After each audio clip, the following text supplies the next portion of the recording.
Écoutez, c'est une idée fou, mais c'est une idée aussi importante, je trouve, pour faire connaître l'œuvre d'Yves Saint Laurent. Ça fait 20 ans que ce dernier défilé des adieux à toute une génération qui ne connaissent pas ses œuvres.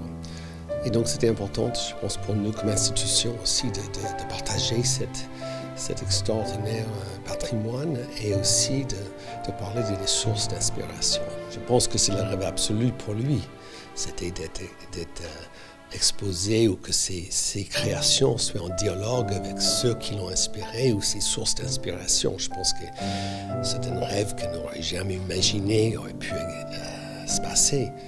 Et ce qui était très émouvant avec ces diverses institutions, que ce soit le Louvre, ou Pompidou, le Musée d'art moderne de la ville de Paris, ou le musée Picasso, ou le musée d'Orsay, c'est que chaque institution, on avait quelque chose à dire.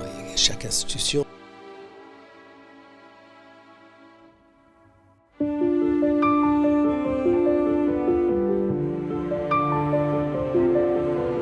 Oui, effectivement, il y a des dialogues qui s'inscrivent qui sont des vraies sources d'inspiration de Saint Laurent, comme Braque, Picasso, Matisse, les arts déco des années 30.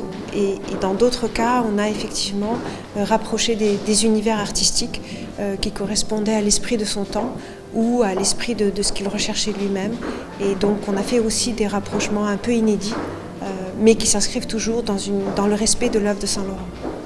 Ce qu'on espère avec ce projet, c'est montrer combien Yves Saint Laurent regardait l'art, de 1962 jusqu'à 2002, de se rendre compte aussi combien Yves Saint Laurent appartient à son temps, au XXe siècle, mais aussi comment il annonce le XXIe siècle et comment il peut faire naturellement partie de notre présent aujourd'hui.